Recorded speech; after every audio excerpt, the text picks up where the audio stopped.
வணக்கம். 4 சொல்லுக்குள்ள காதல் கடிதம் எழுத முடியுமா? முடியும் அப்படின்னு நிரூபிச்ச கவிப்பேரரசு வைரமுத்துடைய ஒரு வித்தியாசமான பாட்டை பத்தி பார்க்க போறோம். இந்த பாட்டுக்கான பல்லவியை தேர்ந்தெடுக்கிறதுல ஏகப்பட்ட போட்டி நடந்துச்சு. கடைசியில யார் அந்த பல்லவியை தேர்ந்தெடுத்தா, அதுக்கு என்ன காரணம், எல்லாத்தையும் சேர்த்தே இந்த தொகுப்புக்குள்ள பார்க்க போறோம். காதல் கடிதம் இப்போதைக்கு இருக்கக்கூடிய இளம் தலைமுறைக்கு அப்படின்னா என்ன அப்படின்னு கேட்பாங்க. ஏன் அப்படின்னா, இன்னைக்கு இருக்கக்கூடிய நவீன யுகத்துல சாதாரணமா ஒரு வாட்ஸ்அப்லயோ இல்ல மெசஞ்சர்லயோ இல்ல இன்ஸ்டாவிலையோ ஹாய் ஹவ்வாரி ஏதோ சொல்லிட்டு தேவை ஏற்பட்டா உடனே வீடியோ காலில் பேச ஆரம்பிச்சிருவாங்க. ஆனா ஒரு 15-20 வருஷத்துக்கு முன்னாடி இப்படியான வாய்ப்பே கிடையாது. என்ன பண்ணுவாங்க அப்படின்னா, காதல் கடிதம் தான் பெரும்பாலும். அதுல நம்மளால என்ன பண்ணுவோம் அப்படின்னா, அவன் திறமையை முழுக்க அள்ளி கொட்டியிருப்பான். மானே தேனே மயிலே குயிலே அதுவே இதுவே உயிர் என்னென்னமோலாம் எழுதிட்டு சாப்பிட்டியான்னு கேட்பான். இந்த கடிதம் போறதுக்கு 4 நாள் ஆகும். அது வரைக்கும் அந்த பொண்ணு சாப்பிடாமலா இருக்கும். ஆனா ஏதாவது எழுதணும் அப்படிங்கிறதுக்காக எழுதியிருப்பான். ஆனா என்னன்னா, அந்த கடிதம் தரக்கூடிய சுகத்தை இன்னைக்கு இருக்கக்கூடிய விஞ்ஞான யுகம் தருமா அப்படின்னா தராது. இன்னொன்னு, காதல் தோல்வி அடைஞ்சா கூட இல்ல காதல் திருமணத்துல முடிஞ்சா கூட அந்த காதல் கடிதத்தை பல பேரு வரலாற்று பெட்டகம் மாறி பாதுகாப்பான், யாருக்கும் தெரியாம. இது அவனுக்கான மிகப்பெரிய வரலாறு. அப்படி ஒரு வித்தியாசமான காதல் பாட்டு. என்ன பாட்டு, என்ன படம் அப்படின்னா, ராசு மதுரவனுடைய இயக்கத்துல, லவ் டுடே சிவாவுடைய இசையில, ஆர்.பி. சௌத்ரியுடைய தயாரிப்புல வெளிவந்த பூமகள் ஊர்வலம். இந்த படத்துல வரக்கூடிய மலரே ஒரு வார்த்தை பேசு இப்படிக்கு பூங்காற்று அப்படிங்கிற இந்த பாட்டை பத்தி தான் பார்க்க போறோம். இந்த பாட்டுக்கு நடிச்சிருக்கிறது பிரசாந்த் ரம்பா. இந்த 2 பேரும் நடிச்சிருப்பாங்க. இந்த பாட்டை பொறுத்த வரைக்கும் லவ் டுடே சிவா எல்லா பாட்டையும் இந்த படத்துக்குள்ள சிறப்பா பண்ணியிருப்பாரு. லவ் டுடே படத்துல அவர் அறிமுகமாயிருப்பாரு. அதுலயும் குறிப்பா லவ் டுடே சிவா மிகச்சிறந்த இசையமைப்பாளர்கள், எந்த மாற்று கருத்தும் இல்லை. ஆனா ஒரு குறிப்பிட்ட படங்களுக்கு பிறகு அவர் பண்ணலை அப்படிங்கிறது ஏன்னு இப்ப வரைக்கும் நமக்கு தெரியலன்னு வச்சுக்கோங்களேன். இந்த பாட்டு என்ன ரகம் அப்படின்னா, ஹிந்துஸ்தானி ரகம். சும்மா மனுஷன் தெரிக்க விட்டுருப்பாரு. இப்ப கேட்டா கூட அந்த எனர்ஜி லெவல் குறையாம இருக்கக்கூடிய பாட்டு. இந்த பாட்டுக்கு ஸ்பெஷல் என்ன அப்படின்னா, பேஞ்சோ அப்படிங்கிற இசைக்கருவி. அது எப்படி இருக்கு அப்படின்னா, அப்படி போகும்போதே நமக்கு அந்த காதல் கொப்பரிக்கிறது மாதிரி அந்த இடத்த ரொம்ப அழகா கொண்டு வந்திருப்பாரு.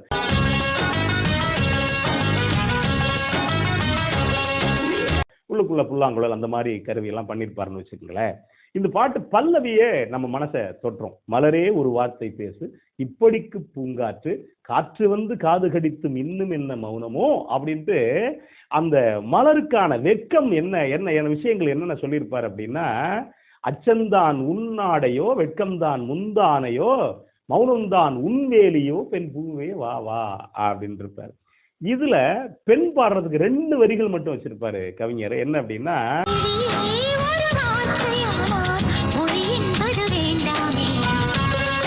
விழியே ஒரு வார்த்தையானால் மொழி என்பது வேண்டாமே அப்படின்னு இருப்பார். இது காதலிக்கிறவங்களுக்கு தான் தெரியும். ஏன் அப்படின்னா, ஒரு சில பேர் கண்ணே பார்த்துக்கிட்டு காலத்தை ஓட்டிடுவான் அப்படின்னு வச்சுக்கோங்களேன். இந்த பாட்டு முழுக்க முழுக்க ஒரு அழகான கவிதை. தனியா எடுத்து பார்த்தீங்கன்னா ஒன்னொன்னை ரசிக்கலாம். நான் முதல் சரணத்தை சொல்ல போறது இல்லை, 2வது சரணத்தை சொல்றேன். இப்ப பெண் என்ன சொல்லுவா அப்படின்னா,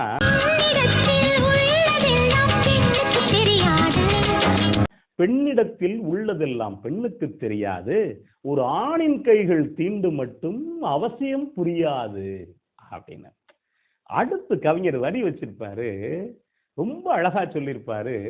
காதல் மங்கை சொன்ன வார்த்தை கவிதையில் கிடையாது, அட காதலிக்கும் ஆட்கள் போலே கவிஞர்கள் கிடையாது அப்படின்னு இருப்பார்.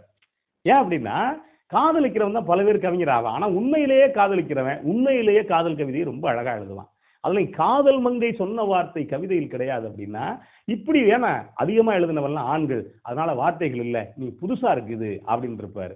அடுத்து சேர்த்து பண்ணிருப்பாரு, இரவிலே தாமரை மலராது பகலிலே அல்லியும் அவிழாது அப்படின்னு இருப்பாரு. இதயப்பூ எப்போது மலரும் என்று இதுவரை சொன்னவர் கிடையாது அப்படின்ட்டு இன்னொரு வரி ரொம்ப அழகா முடிச்சிருப்பாரு. இந்த வரி என்ன அப்படின்னா, இது முழுக்க முழுக்க ஒரு கவிதை. கவிதைக்குள்ள ஒரு இடைச்சர்கள் ஒன்று வரும். என்ன இடைச்சர்கள் அப்படின்னா, இந்த படத்துல கதாநாயகி ரம்பா. அந்த காலகட்டத்தில் குஷ்புவுக்கும் பாட்டு எழுதியிருப்பாங்க, பல பேருக்கு பாட்டு எழுதியிருப்பாங்க. ரம்பா குஷ்பு மாதிரியே பயங்கர ஃபெமிலியர் 90 கிட்ஸுக்கெல்லாம். அதுக்காக வரி என்ன போட்டிருப்பார் அப்படின்னா, ஏ ராஜ மோகினி ரம்பா ரம்பா எடைக்கு எடை தர துடிக்குது நெஞ்சம் அப்படின்னு எழுதியிருப்பாரு. ஏ ராஜ மோகினி ரம்பா ரம்பா உனி எடைக்கு எடை தங்கம் தர துடிக்குது அது இயக்குனர் சொன்னது. சரி ரைட்டு சந்தோஷமா இருக்கட்டும் அப்படின்ட்டு ரொம்ப அழகா எழுதிப்பாருன்னு வச்சுங்களேன். இந்த பாட்டுக்குள்ள இன்னொரு சிறப்பு இருக்குங்க. என்ன அப்படின்னா, இந்த பாட்ட பாடுனது ஹரிஹரன், சுஜாதா 2 பேரும் பாடியிருப்பாங்க.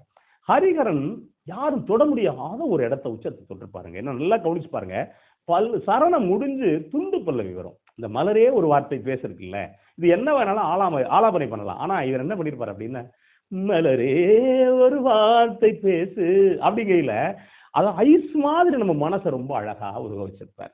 மலரே ஒரு வார்த்தை பேசு இப்படிக்கு பூங்காற்று.